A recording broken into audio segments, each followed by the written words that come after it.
기도하겠습니다. 하나님 아버지, 참 감사합니다. 하나님의 은혜 가운데에 또 하루를 맞고 또 하루의 소망을 품게 하시니 감사합니다. 저희에게 시간의 은혜를 주셔서 하나님의 살아계심을 저희들의 삶 속에 고백할 수 있도록 인도하여 주셨고, 또 저희들이 하나님께로부터 받은 사명을 붙들고 이 하루를 살아갈 수 있도록 이만큼의 믿음과 용기를 주신 것을 참으로 감사드립니다. 때로는 그 의미를 알지 못하여 또는 저희 삶의 자리에 발생하는 여러 가지 문제에 갇혀서 하나님께서 저희에게 주신 시간의 은혜를 다 깨닫지 못할 때도 있었습니다. 그래서 오히려 시간을 한탄하고 또 세월을 원망하던 때가 있었으나, 이처럼 생명의 은혜를 이 아침에 다시금 깨닫게 하여 주시고 시간과 기회를 주신 주님의 은혜 앞에 저희들 기도할 수 있도록 하여 주셨사온즉, 이 하루 주님의 은혜만을 의지하며 살아가고자 힘쓸 때 우리 주님 저희를 도와주시고 주님의 날개 아래 거하게 하여 주시기를 기도드립니다. 명절 연휴 여러 날을 잘 쉬며 또 저희에게 허락하여 주신 여러 기회들을 통하여 하나님의 은혜를 생각하고 깨닫게 하시니 감사를 드립니다. 가족 친지들과 함께 시간을 보내면서 여러 가지 감사한 기억들도 떠올리게 하시고, 또한 사람과 사람이 만나며 살아가는 데 있어서 여러 가지 어려운 일들도 경험하게 하시지만, 그 가운데에 갇혀 다투고 실망하는 것이 아니라 우리 주님께서 주시는 은혜를 발견할 수 있도록 깨닫는 은총도 주시니 감사를 드립니다. 특별히 저희가 사랑하는 부모님들로부터 육신의 생명을 얻었을 뿐 아니라 더러는 믿음을, 더러는 이 세상의 지혜를, 더러는 이 세상을 살아갈 용기와 소망을 품게 하여 주셨음을 기억하며 감사를 드립니다. 하나님께서 저희에게 베푸신 은혜 안에 합당한 삶을 살아갈 수 있도록 오늘도 용기를 더하여 주시기를 기도드립니다. 명절 연휴가 유난히 외롭고 힘들었던 분들도 있을 것입니다. 하나님, 그분들에게 특별한 위로를 더하여 주시옵시고, 또한 하나님께서 저희 교회 공동체가 또 하나의 가족으로 주님의 사랑을 나누는 귀한 사랑의 혈육으로, 그리고 주님께서 주신 믿음의 공동체로 불러주셨음을 잊지 않고 언제나 함께 서로를 격려하며 위로하는 교회가 되게 하여 주시기를 기도드립니다. 명절 연휴 동안에 여전히 일해야 했던 분들도 있습니다. 그 몸을 피곤치 않도록 회복시켜 주시옵시고, 또 여러 가지 사정으로 인하여 어려움을 겪은 분들도 있었을 것입니다. 병중에서 여러 날을 보낸 분들, 고통과 슬픔과 아픔 속에 있었던 분들, 주님 일일이 만나주시고 기억해 주시기를 기도드립니다. 육신의 질고로 인하여 어려움을 겪었던 분들도 주님께서 함께하여 주심으로 나음을 없는 은총, 회복을 보는 기쁨을 누리게 하여 주시옵소서. 아버지 하나님, 저희의 연약함에도 불구하고 하나님께서는 저희에게 여러 가지 사명과 이 세상에서 감당해야 할 이유를 주셨습니다. 주님, 이 아침에도 은혜 가운데 저희들이 분명히 설 수 있도록 도와 주시옵소서. 이제 어느덧 하나님께서 허락하여 주신 새해의 첫 달을 이제 마지막 날로 보내게 됩니다. 하나님께서 이 첫 달 저희들에게 주신 은혜를 기억하며 이 남은 한 해의 남은 11달을 살아갈 수 있도록 그 길이 되어 주시고 또 인도자가 되어 주실 줄 믿습니다. 아버지 하나님, 저희가 이 세월을 다 지난 후에 마지막 자리에 서서 육신의 생명을 주신 하나님 앞에 참으로 감사할 수 있도록 후회 없이 순종하며 살아가는 날들이 되게 하여 주시고, 저희들 한없이 연약하오니 성령 하나님 저희들을 붙들어 주셔서 매일매일의 삶을 인도하여 주시고 도와 주시옵소서. 하나님 아버지, 특별히 해외에 있는 교우들, 지방에 있는 교우들 한 사람 한 사람 어루만져 주시옵시고, 저희들 특별히 다시 만날 날을 기약하며 헤어져 있는 여러 가족들 또 교우들이 있습니다. 하나님께서 다시 만나 믿음의 아름다운 도를 이루어 갈 수 있도록 저희들에게 교통하는 은혜를 베풀어 주시옵소서. 오늘도 저녁 기도회로 모일 때까지 온 성도들의 삶의 자리를 주님 인도하여 주시기를 간절히 구하오며 이 모든 말씀 우리 주 예수 그리스도의 이름으로 기도드립니다. 아멘. 요한복음 8장을 보겠습니다. 요한복음 8장 48절부터 59절까지 말씀. 요한복음 8장 48절부터 59절까지 말씀 우리 한 목소리로 함께 봉독하겠습니다. 유대인들이 대답하여 이르되 우리가 너를 사마리아 사람이라 또는 귀신이 들렸다 하는 말이 옳지 아니하냐. 예수께서 대답하시되 나는 귀신 들린 것이 아니라 오직 내 아버지를 공경함이거늘 너희가 나를 무시하는도다. 나는 내 영광을 구하지 아니하나 구하고 판단하시는 이가 계시니라. 진실로 진실로 너희에게 이르노니 사람이 내 말을 지키면 영원히 죽음을 보지 아니하리라. 유대인들이 이르되 지금 내가 귀신 들린 줄을 아노라. 아브라함과 선지자들도 죽었거늘 내 말은 사람이 내 말을 지키면 영원히 죽음을 맛보지 아니하리라 하니 너는 이미 죽은 우리 조상 아브라함보다 크냐? 또 선지자들도 죽었거늘 너는 너를 누구라 하느냐? 예수께서 대답하시되 내가 네게 영광을 돌리면 내 영광이 아무것도 아니거니와 내게 영광을 돌리시는 이는 내 아버지시니 곧 너희가 너희 하나님이라 칭하는 그이시라. 너희는 그를 알지 못하되 나는 아노니 만일 내가 알지 못한다 하면 나도 너희같이 거짓말쟁이가 되리라. 나는 그를 알고 또 그의 말씀을 지키노라. 너희 조상 아브라함은 나의 때 볼 것을 즐거워하다가 보고 기뻐하였느니라. 유대인들이 이르되 내가 아직 50세도 못 되었는데 아브라함을 보았느냐. 예수께서 이르시되 진실로 진실로 너희에게 이르노니 아브라함이 나기 전부터 내가 있느니라 하시니 그들이 돌을 들어 치려 하거늘 예수께서 숨어 성전에서 나가시니라. 아멘. 여러 날에 걸쳐서 우리가 요한복음 8장을 묵상하고 있습니다. 요한복음이 중요하지 않은 장이 하나도 없겠지만 이 8장이 특별히 참 중요한 장인 것은 언뜻 우리가 잘 아는 유명한 에피소드가 제일 먼저 등장하기 때문인가 생각할 수도 있지만 그것만은 아닙니다.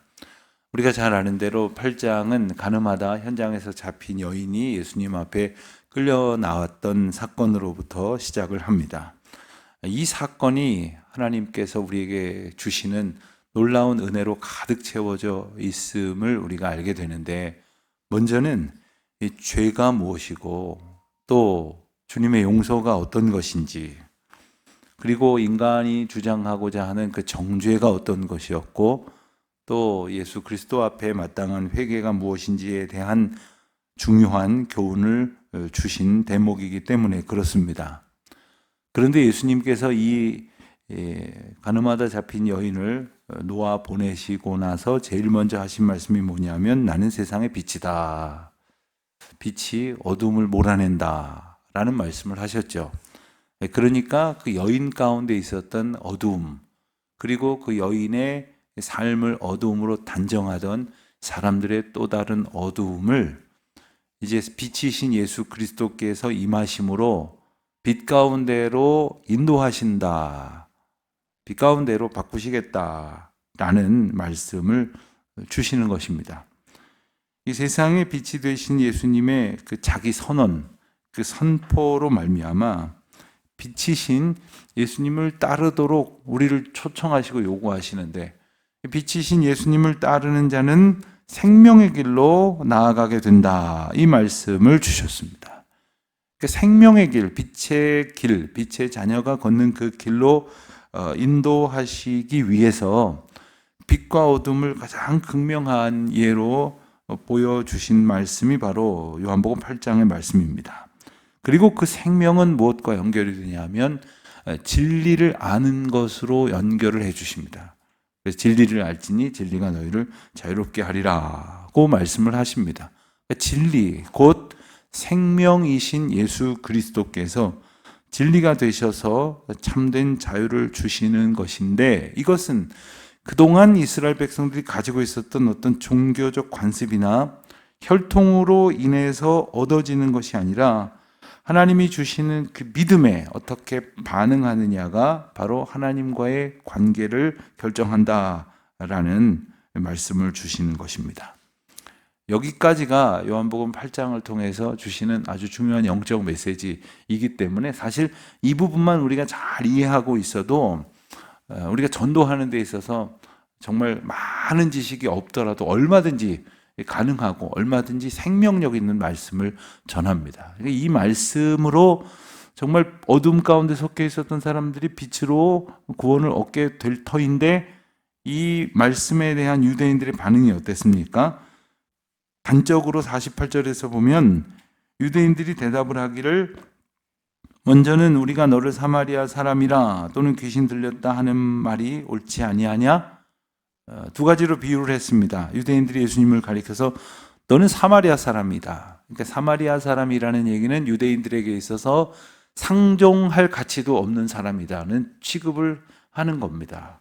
예수님을 가리켜서 그렇게 말하는 거죠. 비난하고 공격하고 무시하고, 게다가 또는 귀신 들렸다 하는 말이 옳지 않냐? 귀신 들렸다고 말하고 싶어 하는 거죠. 귀신 들렸다는 소리가 뭡니까? 정상이 아니라는 거죠. 저 어릴 적에 저희 집 앞에 길 건너편에 대문도 없고 마당도 없고 이렇게 열려져 있는 집이 한 채가 있으셨는데, 거기 나이 많으신 할머니 한 분이 사시고 그 집에 줄줄이 나이 차이가 좀 나는 여러 딸들이 있었어요. 이렇게 가끔 이렇게 지나가다가 제 귀에 자주 들려서 들린 이야기가, 그분은 분명히 다른 교회, 어디 교회 다니시는 분인데 따님들이 뭐 말을 안 들었나 봐요. 그러면 한다는 말씀이 저 귀신 들렸네, 저 X 귀신 들렸네, 계속 그러시는 거예요. 귀신 들렸네, 귀신 들렸네. 자기 딸 보고 귀신 들렸다 그러니까 얼마나 듣기가 불편합니까? 근데 그분은 계속 말하는데 정상이 아니라는 거예요. 저 정신 나갔네, 저 이상해졌네, 말 안 듣는 거 보니까 귀신 들렸네, 이런 소리를 항상 하셨던 기억이 나요. 귀신 들렸다 소리가 뭡니까? 정상 아니라는 거예요. 예수님도 정상 아니라고 얘기를 하고 있는 거예요. 이 정도로 예수님에 대해서 무지하고 또 예수님을 무시하고 공격하고 비난하는 것이 이스라엘 백성들의 반응이었단 말입니다.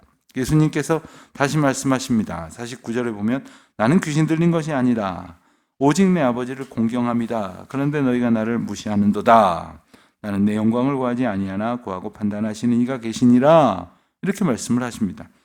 예수님께서 다시 한번 분명히 말씀하십니다. 뭐라고? 귀신 들렸다고? 난 귀신 들린 게 아니다.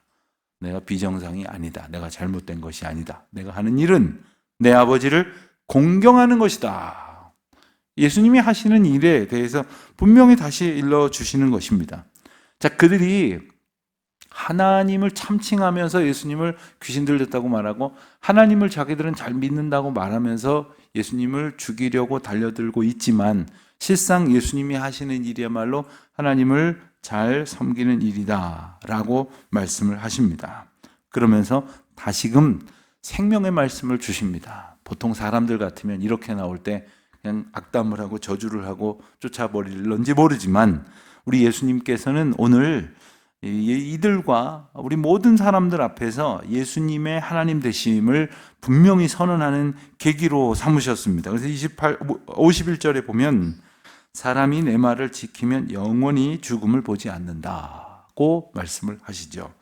그런데 유대인들은 52절에 보는 것처럼 그 영원히 죽지 않는다는 것을 육신의 죽음으로 오해를 했습니다. 그래서 무슨 소리냐, 완전히 귀신 들렸구나 하면서 이 아브라함과 선지자들을 예를 듭니다. 아브라함도 선지자들도 다 죽었는데 뭐 죽음을 보지 않는다는 말이냐, 이렇게 말하고 있는 거죠. 오늘 말씀 계속해서 영적인 말씀을 하시는 예수님 앞에 육적인 이해를 바탕으로 반응하는 백성들의 모습이 나타납니다. 사실 이것이 오늘날에도 여전히 신앙이라고 생각하는 사람들에게서 남아있는, 나타나는 가장 치명적인 문제입니다. 하나님께서는 영적인 것으로 우리에게 채워주시는데 계속해서 육적인 것을 구하고 있으며, 하나님께서는 놀라운 영적 은혜를 주셨음에도 불구하고 육적인 것을 만족시키지 않았다고 낙심하고 불평하는 모습이 바로 성도들이라고 자타가 이야기하는 사람들에게서 흔히 볼 수 있는 모습이 아닙니까? 54절에 보면 예수님께서 또 말씀을 하십니다. 내가 내게 영광을 돌리면 내 영광이 아무것도 아니거니와. 그렇습니다.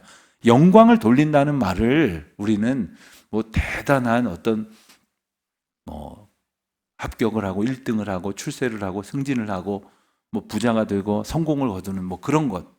그래서 하나님께서 도와주셨다라고 말하는 것이라고 그렇게 이해를 하면서 내가 하나님께 영광을 돌리려니까 이런 일이 잘 돼야 된다라고 자기 어떤 그 성취와 연결시키는 사람들이 있지만, 영광을 돌린다는 것은 뭐냐면 바꿔 말하면 하나님이 드러나도록 하시는 일이다. 하나님이 드러나도록 하는 일이다 라는 겁니다. 예를 들어서 우리가 어떤 작은 성공을 거두었을 때 누가 박수를 쳐주고 칭찬을 하고 인정을 한다고 하겠습니다. 그럴 때 제가 한 일이 아닙니다. 하나님께서 이렇게 해 주신 일입니다 라고 말한다면 하나님께 영광을 돌리는 거죠. 근데 교회 다니는 사람이 출세했다고 해서 하나님께 영광이 돌아가는 게 아닙니다. 때로는 어려운 일을 겪었는데 그 일을 잘 헤쳐간 사람이 하나님이 나와 함께 하심으로 내가 이 모든 어려움을 이겨낼 수 있었습니다 라고 말한다면 그게 하나님 앞에 영광을 돌리는 일이죠. 그런데 하나님을 드러내는 일은 누가 하실 수 있겠습니까? 하나님을 드러내는 일은 하나님만이 하실 수 있는 일이에요. 우리가 하나님을 드러낼 수 있는 일은 우리 가운데 역사하시는 성령님이 우리를 도와주셔서 하나님을 드러낼 수 있도록 하시는 거예요. 하나님과 아무 상관없이 그저 하나님을 알지도 못할 만한 무지한 백성들이 하나님을 드러낼 수 있는 것이 아니란 말이에요. 그러니까 예수님이 하나님을 드러내는 이 사건은 바로 예수님이 하나님이시며 하나님이 보내신 하나님의 사명을 가지고 이 땅에 오신 분이라는 사실을 입증하는 가장 중요한 증거가 된다는 것이죠. 그럼에도 불구하고 여전히 이상한 소리를 하고 있는 자들의 모습을 우리가 보고 있습니다. 예수님은 또 말씀을 하십니다. 55절에 보면 너희는 그를 알지 못하되 나는 아노니. 너희는 그를 알지 못한다라고 단정하는 이유가 뭡니까? 끊임없이 안다고 주장을 하지만 안다고 하는 사람의 고백이 아닌 거예요. 마치 우리를 향해서 주님이 이와 같은 책망을 하신다면 우리는 어떻게 될까요? 우리가 매일매일 하나님 타령을 하고 있지만 너는 그를 알지 못한다라고 말씀하실 수가 있다는 거예요. 어떻게 되면 그런 상황이 놓여질까요? 오늘 말씀에서 우리가 보는 대로 나는 아버지 하나님을 알고 그에게 순종하는데 너희는 알지 못하는 것처럼 행동하는도다 라고 하시는 말씀에 우리가 거기에 해당되는지를 끊임없이 살펴봐야 하는 것입니다. 55절 하반절에 보면 대단히 중요한 그리스도의 본질적 정체성과 또 그리스도인의 마땅한 정체성이 이렇게 진술되어 있습니다. 55절 하반절을 보면 나는 그를 알고 또 그의 말씀을 지키노라 했습니다. 나는 그를 알고 그의 말씀을 지키노라. 그러니까 예수님께서 하시는 자기 선언, 우리는 흔히 요한복음에 보면 6장에는 나는 떡이다, 생명의 떡이다 이렇게 말씀하시고 8장에는 나는 세상의 빛이다 말씀하시고 10장에 가서 보면 나는 선한 목자다, 나는 양의 문이다, 혹은 11장에 나는 부활이요 생명이다, 또 14장에 가면 나는 길이요 진리요 생명이다 이렇게 말씀하시고 또 15장에서 한 번 더 나는 포도나무다 이렇게 말씀하시는 이 예수님의 자기 선언을 아주 중요하게 우리가 기억을 하거든요. 그런데 그것만큼 중요한 것이 바로 55절 하반절에 나오는 예수님의 어떤 본질적인 사역을, 여기서 사역이라는 것이 어떤 굉장히 어렵고 중요한 어떤 과업을 의미하는 것이 아니라 예수님이 무슨 일을 하시느냐는 거죠. 나는 그를 알고, 즉 예수님은 하나님을 아시는 분입니다. 또한 그의 말씀을 지키노라. 예수님은 하나님의 말씀을 지키시는 분이십니다. 이것이 왜 중요하냐면 예수 그리스도를 따라가는 삶을 살아가는 우리 모든 그리스도인들이 이런 삶을 살아야 하는 겁니다. 그러니까 우리가 한평생 잊지 말아야 될 것은 뭐냐면 우리는 주님을 아는 백성으로 살아가야 한다는 거예요. 그러니까 주님을 우리가 알도록 알 수 있는 은혜를 얻었음에도 불구하고 다른 데 관심을 계속 쏟으면 주님을 알 수 없는 노릇이 되는 거죠. 또 주님의 말씀을 지키지 아니하면 주님을 아는 자의 삶을 살아갈 수가 없게 되는 거죠. 그런데 백성들은 계속해서 아브라함을 예로 들고 선지자를 예로 들고 이미 죽은 사람들을 예로 들면서 예수님의 그 영적 메시지를 이해하지 못하고 있었습니다. 56절에 보면 예수님께서 아브라함을 자꾸 얘기하니까 아브라함 이야기를 하십니다. 아브라함은 나의 때 볼 것을 즐거워하다가 보고 기뻐하였느니라.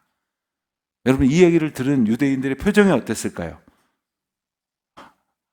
아마 기가 막혀 했을 것 같아요. 지금 자기들의 생각 수준은 아브라함은 저기 선제들 먼저 있었던 조상의 사건이고 지금 자기들 앞에 있는 이 나사렛 출신의 이 한 젊은이는 현재적 사건인데도 불구하고 지금 예수님께서 그 아브라함도 나의 때 나의 날을 보는 것을 즐거워하다가 보고 기뻐했다고 이렇게 말하잖아요. 예수님께서는 이미 아브라함보다 훨씬 이전부터 존재하셨다는 사실을 선언하는 거예요. 이스라엘 백성들이 사실은 이게 좀 그렇군요 하고 탁 엎드려지기 어려웠을 거라는 생각도 할 수가 있을 것 같아요. 왜냐하면 아브라함을 가장 높은 존재로 보고 있었는데 아브라함보다 내가 먼저 있었다. 아브라함도 나의 날 보는 것을 기뻐하다가 즐거워했다. 이렇게 말하고 있으니 이해를 못할 수 있겠지요. 그러나 지금 예수님께서는 단순히 지금 지식을 한 가지 사실을 한 가지 정보를 주시는 게 아니거든요. 생명을 주시는 거란 말입니다. 예수님의 말씀 앞에서 우리가 생명의 은혜를 얻도록 전적으로 의지하고 그 말씀을 받지 아니한 채로 자기 인식에 갇혀버리면 계속해서 이런 어리석은 이야기를 할 수밖에 없는 거죠. 58절을 보면 내가 진실로 진실로 너희에게 이르노니 아브라함이 나기 전부터 내가 있느니라. 그렇습니다. 이 이스라엘 백성들에게 아브라함 이야기를 분명히 예수님께서 짚고 넘어가는 것은 아브라함에 갇혀있는 그들의 영적인 어떤 그 시각을 깨뜨리시려는 거예요. 때로는 우리의 어떤 그 시각이 굉장히 육체적인 것에 갇혀져 있죠. 그러니까 원하는 일이 안 되면 하나님이 날 버리셨나? 이런 생각을 하게 되고 또 내가 뜻하는 바를 기도했는데 이루어지지 않으면 하나님이 없다고 단정을 해버리는 식의 방식이 바로 그런 것입니다. 그런 것에 갇혀있기 쉬운 우리를 깨뜨리시기 위해서 이들에게 아브라함의 예를 드신 것처럼 오늘 우리에게는 저마다의 형편에 하나님께서 인식의 은혜를 주십니다. 생각하게 하십니다. 깨닫게 하신다는 거예요. 그들은 비록 어리석어서 돌을 들고 치려고 했지만 오늘 우리는 이 말씀을 내게 주신 은혜로 아멘하며 받아들이고 또 붙들고 곱씹으면서 묵상하는 가운데 순종하는, 그래서 우리 주님이 우리와 함께 하시고 우리를 구원하시기 위해서 이 놀라운 역사를 이루셨음을 기뻐 찬송하는 복된 날 되시기를 주님의 이름으로 축원드립니다. 기도하겠습니다. 하나님 아버지, 창조 이전부터 하나님의 거룩하신 능력 가운데 존재하셨던 아들 예수 그리스도께서 우리를 구원하시기 위하여 이 땅에 오신 그 놀라운 사랑을 이 아침 다시금 기억하며 찬송과 영광을 주님께 올려드립니다. 우리에게 주신 은혜임을 기억하며 내게 주신 은총적 사건으로 오늘 다시금 경험하고 기뻐하며 감사하는 날 되게 하여 주시옵소서. 예수님의 이름으로 기도드립니다. 아멘.